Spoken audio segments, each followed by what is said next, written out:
And where you live, I'm sure you will have noticed that government infrastructure, government buildings often appear to be close to falling apart. In some cases, police stations and hospitals are simply not fit for people to work in. The Joburg Deeds Office, the Labour Department, closed it down because it was too dangerous for workers. At the same time, we've seen President Cyril Ramaphosa and presidents before him saying that they will turn South Africa into a construction site. I don't know if you've seen any evidence of that actually happening. Mluleki Dlelanga is the acting chair of Parliament's Public Works and Infrastructure Committee, also, of course, an MP for the ANC. Mr. Dlelanga, good evening to you, good morning to you, and thank you for your time. If you drive around so many different parts of the country, you go into a government building, the state of that building can be terrible. Why do you think this has happened? Why are so many government buildings in such a bad state? No, thank you so much, Stephen. Thank you for invitation. To share ideas with the portfolio committee. I must say that as the committee, we are currently in Eastern Cape doing our oversight on key projects that are impacting on the life of our ordinary people in our country. Yes, it depends on how people view things. For instance, there are a lot of government buildings that need to be attended to, in particular by the Department of Public Works and Infrastructure. On the other side, that there is a lot of work that is being done, and the infrastructure development in our country is prioritized, especially by the current government. In particular, that the president himself decided on his State of the Nation address, that in the main we must invest on infrastructure by also making sure that South Africa is becoming a construction site, including claiming those buildings that have been stolen, and also making sure that in order to improve the livelihoods of our people, focus more on infrastructure and make sure that our country and our infrastructure becomes a top-notch and a priority, in order to make sure that all the infrastructure of our country is restored and is functioning very well, so that it can contribute to our economy. Mr. Dlelanga, I'm sorry to interrupt you, sir, but the president has said it before. I think he said it in the State of the Nation last year. President Jacob Zuma said it when he was president more than once. Why should we believe it will actually happen now? It hasn't happened in the past. No, on this case, Stephen, it's not a question of only saying.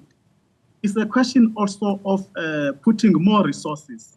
For instance, I can say to you that to date, the government have, through infrastructure fund, invested or allocated 100 billion for 50 strategic projects that will be done in the next financial years. Now, it's not only believing. You believe because money has been allocated for this. Therefore, when the money is allocated, what is important is that the money must be used for what is supposed to be. It's not only a proclamation, it's an announcement with a budget, so that the Department of Infrastructure and Public Works must focus on that, and of course, assisted by also Infrastructure South Africa. To believe is because of there is a budget and there is a plan that must be followed, which is an infrastructure investment plan for our country. Okay, so budgets and plans are all very well, and I'm sorry to be so cynical, but when will the building start? You asking when? The building is underway, because the infrastructure on its own is quite a vast concept that some might not understand. For instance, I said to you earlier that we are visiting projects in the Eastern Cape or Tambo region, to be precise. Yesterday, we saw a Welisize bridge that is impacting on the life of ordinary people. It has just been concluded. And not only that one, over 17 projects, infrastructure projects, just in the Eastern Cape alone, will be completed in the next 3 months or so. The work is underway as we speak now. And the plans are in place for the whole financial year to make sure that the whole work is taken forward. It's not a question of when. The work is underway as we speak right now. Okay. There are quite a few problems around all of this. I mean, the one is we don't have a budget yet, but there's not much you can do about that, sir. It's not up to you. The other is the construction mafia, which is a major problem. And it's really a crime problem. It's a policing problem. Do you believe that actually this year we will start to see some progress in that? We can't build all of this infrastructure if the construction mafia are still able to use violence to prevent people from doing what they want to do. Let me start by saying that in any work, there will always be, I refer to what you just said as a negative element that endanger this effort of our government to build infrastructure for our people and for our country. You will remember that towards the end of the year last year, there was an infrastructure summit at Durban, which was convened by the Department of Public Works through its minister, and a clear plan with the involvement of also of police, a clear plan to combat and deal decisively with all these negative elements, whether you call it the construction mafias, the corrupt businesses and administrators, that all of them must be nipped to the bud. That is what is happening. There is a plan to deal with them decisively. Even projects that were stalled through construction mafia. For instance, here in the Eastern Cape, there is a project called the Mtendu Bridge. The construction mafias were there, but now they've been attended to, and the construction work has begun, and it's all system goes, as we think so. But what is needed is a clear plan, in particular a plan that deals decisively with all these negative elements, because they delay this noble work of building infrastructure for our country. So, Mr. Dlelanga, I mean, this is the issue, is that we've had plans for years, promises for years. And I think the reason people are so cynical, I mean, let me put it to you another way. If a big corporate, one of the big brands, if one of the big supermarkets created a situation in which people had to work in the conditions in which public works buildings are like, the ANC, you're part of the ANC, would be furious. We would hear all the time, how dare this corporate force people to work like this? But it is the Public Works Department that actually forces people to work in terrible conditions. I mean, in Mangaung, Bloemfontein, right now, the main mortuary has been closed because it's too dangerous for people to work in. If it was a private mortuary, I'm sure government would be pointing fingers and shouting and screaming, and correctly so.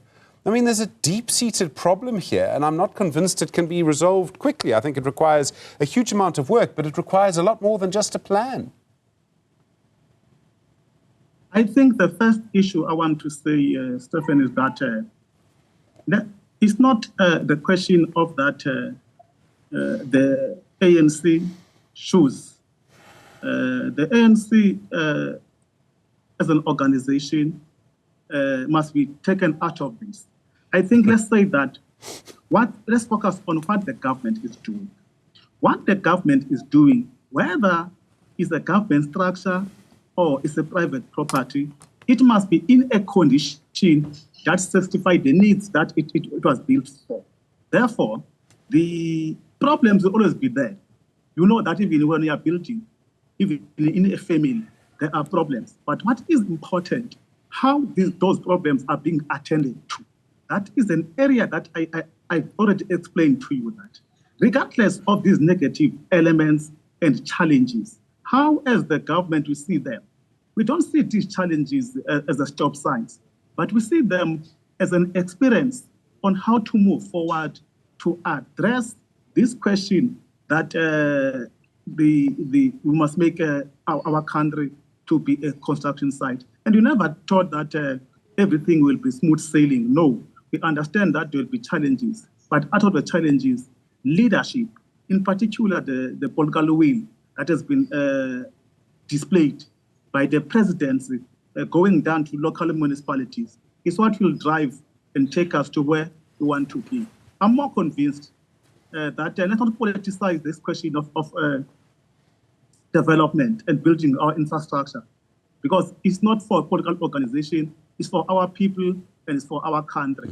All we must do is that let's assist all of us, including the media itself, to play a positive role on assisting the government to be able to achieve what it wants to achieve. than being negative, so that people can see the best what our government is doing under these difficult conditions. Mr. Dlelanga, I'm sorry to have to be so pointed to you, but when you say the media must play a constructive role, frankly, when we've been promised things, when the people of South Africa have been promised things by this department for so many years, and we haven't seen them, and it hasn't happened, I would suggest it's government's role this time to fulfill its promise. I think the problem is defense. South Africa is too big. As I said earlier, that, for instance, here in Eastern Cape, people are very happy about the bridges that have been built by government. People are seeing the strides of government delivering on its promises. It can be an isolated incident where you can say in Northwest, this is what is happening. But overall, there is a good work that is being done. That is where we invite the media as government to assist on publicizing that good work that is done. Yes, of course, we can focus also or expose where there are weaknesses. Also assist us on the areas where there is a good work that has been done. And I'm confident that you're capable and already playing that role. All we need more from your side, because you are exposed with a lot of worship in that regard. Mluleki Dlelanga, thank you for your time. The Public Committee, the Portfolio Committee on Public Works and Infrastructure's acting chair in Parliament. To other news now on workers at the